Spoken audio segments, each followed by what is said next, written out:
या देवी सर्वभूतेषु विष्णुमायेति शब्दिदः નમસ્તસ્યૈ નમસ્તસ્યૈ નમસ્તસ્યૈ નમો નમઃ નમો નમઃ. તમારા બધાનું સ્વાગત કરું છું આધ્યાત્મિક મહાશક્તિમાં. આજનો આપણો વિષય છે ચંડીપાઠ. શું ખરેખર ચંડીપાઠ આટલું બધું મહત્વનું છે? માં જગદંબાના આરાધના માટેનું શ્રેષ્ઠ કોઈ સ્ત્રોત્ર છે તો એ ચંડીપાઠમાં જ નિહિત છે. ચંડીપાઠ 700 મંત્રોથી મંડિત એક વિશેષ પૂજાનો પ્રયોગ છે, જેને કામ્ય પ્રયોગ તરીકે પણ આપણે ઉપયોગમાં લઈ શકીએ છીએ, સત્વ પ્રયોગ તરીકે પણ ઉપયોગમાં લઈ શકીએ છીએ, શાસ્ત્ર સંમત પ્રયોગ તરીકે પણ ઉપયોગમાં લઈ શકીએ છીએ, અને તમારી મનની ઈચ્છાઓની તૃપ્તિ માટે પણ આમાં રહેલા મંત્રો ખરેખર શ્રેષ્ઠ છે. માર્કંડેય ઋષિ દ્વારા રચિત આ સ્તોત્રાવલીમાં 13 અધ્યાયો છે અને નામથી જ સ્પષ્ટતા આપે છે દુર્ગા સપ્તસતી. દુર્ગા એટલે કિલ્લો, પણ કેવો કિલ્લો? આ એક એવો કિલ્લો છે કે જેના અંદર કોઈ પણ ખરાબ શક્તિ પ્રવેશી શકતી નથી. દુર્ગા સપ્તશતી. સપ્ત એટલે 7, શત એટલે 100, એટલે કે 700 મંત્રોથી દુર્ગા સપ્તસતી રચાયેલી છે. તો દુર્ગા સપ્તસતીના અંદર મુખ્ય જે અધ્યાય છે એના અંદર 14 પ્રકારના અંગો જોવા મળે છે.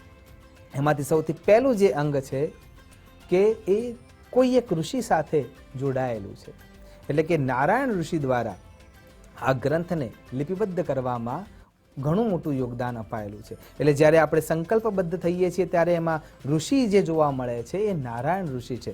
રચના માર્કંડેય ઋષિ દ્વારા થયેલી છે, પણ એને લિપિબદ્ધતામાં અને એના અંદર વિનિયોગના અંદર જ્યારે આપણે જઈએ છીએ ત્યારે એક પહેલું અંગ જે જોવા મળે છે એ ઋષિનું છે.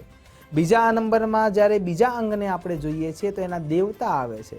એમાં 3 દેવીઓનો વાસ જોવા મળે છે. સાક્ષાત પરાંબા એટલે કે શ્રીમન મહાકાલી, મહાલક્ષ્મી અને મહાસરસ્વતી, અને એ 3 દેવીઓનું એક રૂપ જેના ભાગમાં જોવા મળે છે દુર્ગા સપ્તશતી એટલે કે દુર્ગા, અને કેન્દ્રમાં દેવીની પરાકાષ્ઠાની જે શક્તિ છે એ દુર્ગા છે. અને એટલા માટે જે બીજા નંબરનું અંગ છે એનું નામ છે દેવતા. તો જ્યારે જગદંબાનું આરાધના કરવા માટે આપણે તૈયાર થઈએ છીએ તો શ્રીમન મહાકાલી, મહાલક્ષ્મી અને મહાસરસ્વતી આ 3 દેવીઓનું યજન ચંડીપાઠના અંદર જોવા મળે છે. ત્રીજા નંબરના અંગમાં જ્યારે પ્રવેશ કરીએ તો આપણને જોવા મળે છે બીજ. આમાં ઘણા બધા બીજ મંત્રો છે. લમ લલિતાય નમઃ.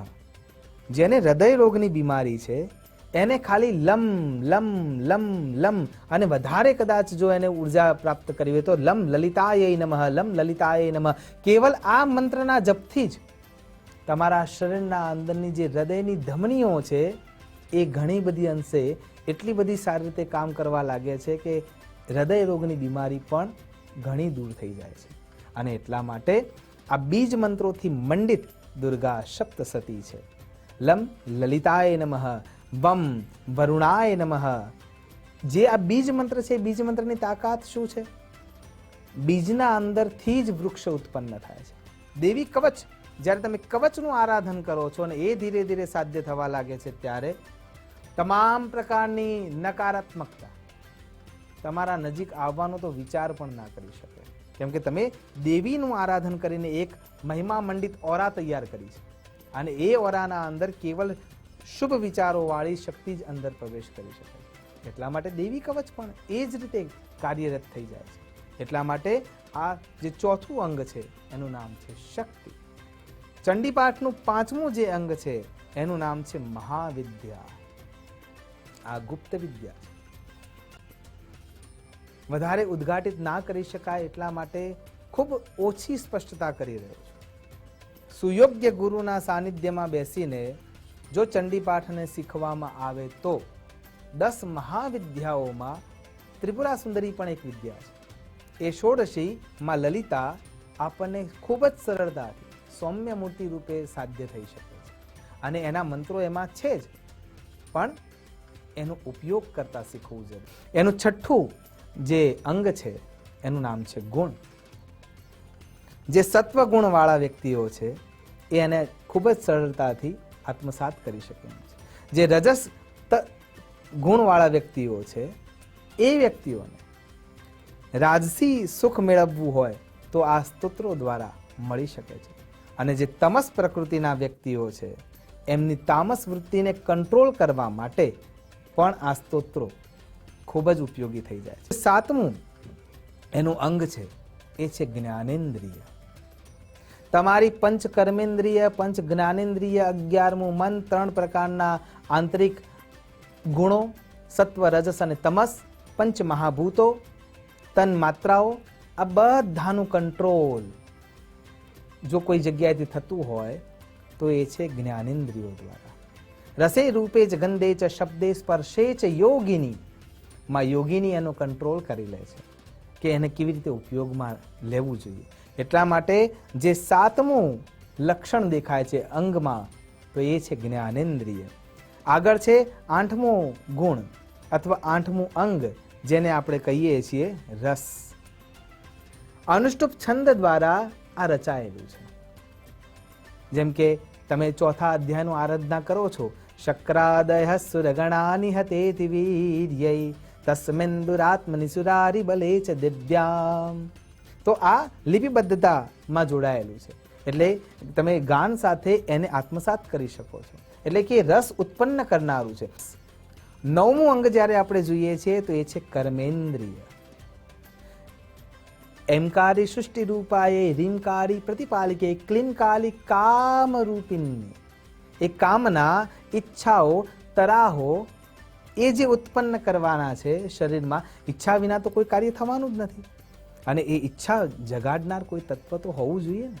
અને તત્વ દ્વારા ઈશ્વરે પણ આ સૃષ્ટિની રચના કેમ કરી?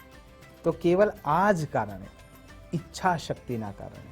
કોઈ જગ્યાએ પહોંચવું છે પણ જો એના સુધી પહોંચવા માટેની ઈચ્છા જ નથી, ઉત્સાહ જ નથી, એના માટેની કોઈ તરાહ જ નથી, લક્ષ્ય જ નથી, તો આપણે કેવી રીતે પહોંચી શકીએ? અને એટલા માટે અહીંયા જે કર્મેન્દ્રિય છે એ કર્મેન્દ્રિયને જાગૃત કરવા માટે પણ આ 9મા અંગ રૂપે જ્યારે આપણે જોઈએ છીએ તો એ જાગૃત કરવા માટે પણ આ સ્તોત્ર, આ મંત્ર, આ તંત્ર, આ યંત્ર રૂપે આપણા માટે સિદ્ધ થઈ જાય છે. એટલા માટે એનું મહત્વ અભૂતપૂર્વ છે. આગળ એના અંગમાં આપણે જોવા જઈએ છીએ તો એમાં છે સ્વર. બીજ મંત્રો દ્વારા તમે સસ્વર એને ગાઈ શકો છો. હા, ઉચ્ચ સ્વરે ગાવા માટેની વિચાર કરતા પૂર્વે એને મધ્યમ સ્વરથી ગાવું જોઈએ. કેમ કે 700 મંત્રો છે અને 700 મંત્રોને તમે જ્યારે પુનરાવર્તિત કરો છો સસ્વર, ત્યારે જે શબ્દ દ્વારા, તંત્રિકાઓ દ્વારા વાતાવરણમાં જે ઉર્જા ઉત્પન્ન થાય છે, સ્વર બ્રહ્મ છે એ ક્યારેય નાશ પામતો નથી. અને એટલા માટે સ્વર બ્રહ્મની આરાધનામાં પણ ચંડીપાઠ સૌથી શ્રેષ્ઠ છે. અને આગળના અંગને જે 11મું અંગ છે એને જ્યારે તમે સમજવા માટે જઈ રહ્યા છો તો એ છે તત્વ. આપણે સૌ ત્વ પાછળ જ લાગેલા છીએ. બ્રાહ્મણત્વ, ક્ષત્રિયત્વ, વૈશ્યત્વ, શુદ્રત્વ, કર્મત્વ, બંધુત્વ. એ ત્વ છે, એ ત્વ આપણા હૃદયનું મુખ્ય રસ છે. અને દરેકે એ ત્વના આજુબાજુમાં જ ફરવાનું છે. તો એ તત્વ સુધી પહોંચવા માટે, ત્વથી તત્વ સુધી જ્યારે પહોંચવું છે તો એના માટે જે શક્તિ જોઈએ છે એ શક્તિ આ 11 અંગોને આત્મસાત કરીએ ને ત્યારે એમાંથી મળે છે. અને પછી એ તત્વ તમારામાં સ્થિર થાય છે. 12મી જે ક્રિયા છે એટલે અંગ છે એનું નામ છે કલા. જ્યારે તમે જગદંબાનું આરાધન કરો છો, અલગ અલગ સ્તોત્રનો પાઠ કરો છો, કવચ છે, અર્ગલા છે, કિલક છે, અથવા ચંડીપાઠના અધ્યાયનું સ્મરણ છે, એના અંદર ભગવતી પરાંબાનું આરાધન કરતા કરતા માં સાક્ષાત કલા રૂપે દેખાય છે. 13મા અંગના અંદર તમે જાઓ છો ત્યારે આવશે ઉત્કિલન. તમામ પ્રકારના આધિ, વ્યાધિ, ઉપાધિ, તાપ, સંતાપ આ બધાનું ઉત્કલન કરી નાખે, દૂર કરી નાખે, નાશ કરી નાખે એ શક્તિ એ ચંડીપાઠમાં નિહિત છે. અને એટલા માટે નવચંડીમાં, શતચંડીમાં, કોટિચંડીમાં, અતિ આયુધ ચંડીમાં આપણે માં જગદંબાનું આરાધન ચંડીપાઠ દ્વારા કરીએ છીએ. અને જે 14મું અંગ છે એનું નામ છે મુદ્રા. ચાહે જ્ઞાન મુદ્રા હોય, ચાહે વૈરાગ્ય મુદ્રા હોય, કે ચાહે યોની મુદ્રા હોય, કે અન્ય કોઈ પણ મુદ્રા હોય, એ મુદ્રાને આત્મસાત કરવા માટેની જે ચાવીઓ છે એ ચંડીપાઠના અંદર નિહિત છે. વિનય પત્રિકામાં તુલસીદાસજી બહુ સ્પષ્ટ રૂપે કહે છે, દુર્લભો માનુષો જન્મ. એ માનુષો જન્મ દુર્લભ એટલા માટે છે કેમ કે આપણે મુદ્રા દ્વારા મુદ્રિત શક્તિને પ્રાપ્ત કરવી છે, અને એટલા માટે ચંડીપાઠનું આરાધન આપણે કરીએ છીએ. આશા કરું છું ચંડીપાઠના આરાધનથી માં જગદંબા આપ સૌ પર કૃપા વરસાવે અને આપણે સિદ્ધિને પ્રાપ્ત કરવાના નવા રસ્તાઓને શોધીને થોડા આગળ વધી શકીએ, એ ઉર્જાને આત્મસાત કરી શકીએ. એ જ અભ્યર્થના સાથે નમો નમઃ.